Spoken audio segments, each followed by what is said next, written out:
Hello, ladies and gentlemen. My name is Elvis Presley, known to some of you as the King of Rock and Roll. Thank you, host, for inviting me here today to talk about my death at the celebrity diner.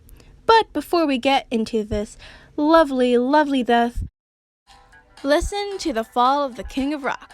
That's me, Elvis Presley. It will probably be like any other celebrity story we'll listen to here at the Celebrity Death Diner, but let's get started. I died known as the King of Rock and Roll, but I was born with the name Elvis Aaron Presley. My middle name later changed to have 2 A's because Aaron was from the Bible and I love Christianity. In fact, the 3 Grammys I got for my music were gospel songs. I was born in Tupelo, Mississippi on January 8, 1935 to Vernon and Gladys Presley. I had a stillborn twin named Jessie. I loved my mom. I loved her a lot. Enough said. Anyway, I died on August 16, 1977 in front of a toilet in Memphis, Tennessee. We'll get into the details later. I was a humanitarian who received a badge from President Nixon from the Bureau of Narcotics and Dangerous Drugs, and I died from drug overdose, or at least drug usage. Anyway, I started out humble, quickly became famous for my music and generous personality. Very generous, you should hear the stories. I was slim, I was good looking, I was so popular, but I ended up lonely and fat and passed out in front of a toilet. And all this because of drugs. It's embarrassing, but what happened was I was constipated from all the drugs I was taking and the other drugs I was taking to get rid of the constipation. And when I was trying to push out my fecal matter, it put a strain on my heart. I went into cardiac arrest and died in the morning in a hospital that was known to be discreet. People thought that I did not die due to drugs, but, well, the truth comes out eventually. So, now that I've learned about some of your stories, and I'm sure you want to learn about mine, here we go. I had Dr. George C. Nicopolis, or Dr. Nick as I call him, as my personal physician. He prescribed treatment for my saddle pain, and soon I was an opiate addict. My saddle pain came because I was a horse riding person, you know? I was prescribed drugs like Quaalude, Demerol, Codeine, and when I died, you can find 14 drugs in my system. At the time, people thought drug abuse was just with illegal street drugs, but that's not the case. I was prescribed these drugs and I believed it would help. I once took a week's worth of painkillers for tonsillitis, the swelling of the tonsils, in a day. Dr. Nick only continued to increase the dosage. If you're wondering why, he defended himself in court for my death, saying he knew about my strong addiction to painkillers, so he prescribed more to keep me away from illegal street drugs. Believe it or not, he was sentenced innocent. It was because I was always in so much pain that I relied so much on painkillers. They killed the pain, which was great for me. Sometimes they didn't do their job enough, so of course I would take more to beat back the pain. These drugs caused me some severe constipation, and coupled with my lifestyle, it made me suffer from things like diabetes, obesity, heart disease, and insomnia. As I said earlier, this constipation took a strain on my heart, and then I died. So it wasn't only 1 or 3 drugs which caused my death, but a whole bunch of them. I'll focus on the main ones. Before we start, let me talk about schedules.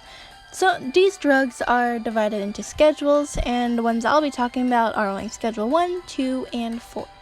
Schedule 1, 2, and 4 all have psychologically and physically addictive properties.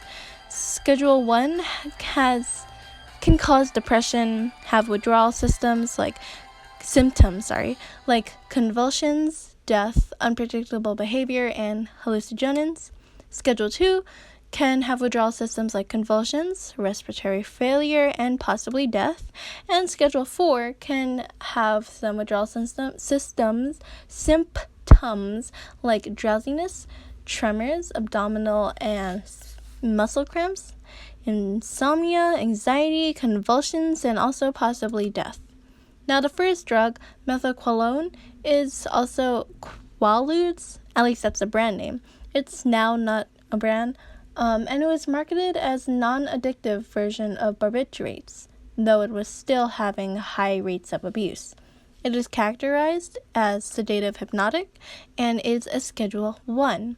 It was meant to induce sleep for my insomnia, and it could give feelings of euphoria in higher dosages. It was also a muscle relaxant. However, the withdrawal of this was not very good because the side effects would be insomnia when you went without it, a loss of appetite, restlessness, irritability, vomiting, nausea, confusion, and muscle spasms.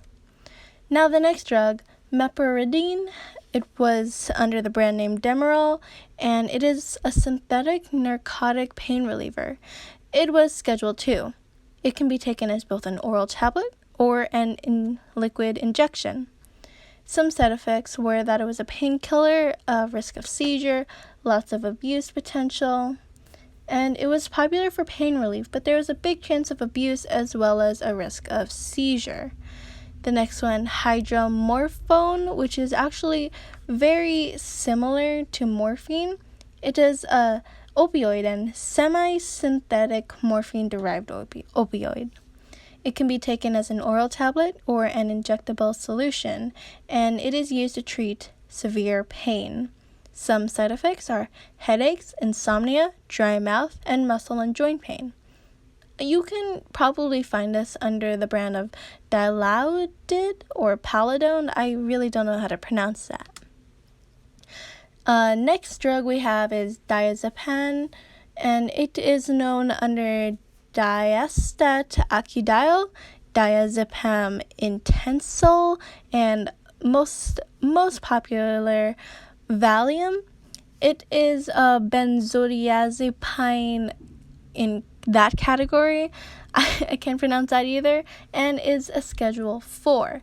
Some side effects include the shortness of breath, drowsiness, depression, anxiety, and riskiness. It was used to treat anxiety, though with withdrawal it would cause anxiety. It was also used to treat alcohol withdrawal and seizures and relieve muscle spasms. Now, the last one we have is codeine, and it's not really known as anything else, but it is used as a combination with other drugs like Tylenol 3 when not in syrup form. It usually is in syrup form. The category is opiate, and it is a Schedule 2. So it's supposed to cause feelings of relaxation and euphoria, but it can also have some unpleasant withdrawal symptoms. It is clinically used to treat pain and coughing. So some unpleasant withdrawal symptoms are sweating, chills, malaise, irritability, abdominal discomfort, and diarrhea. Well, that's all the drugs I'm going to focus on, and here are my sources. We're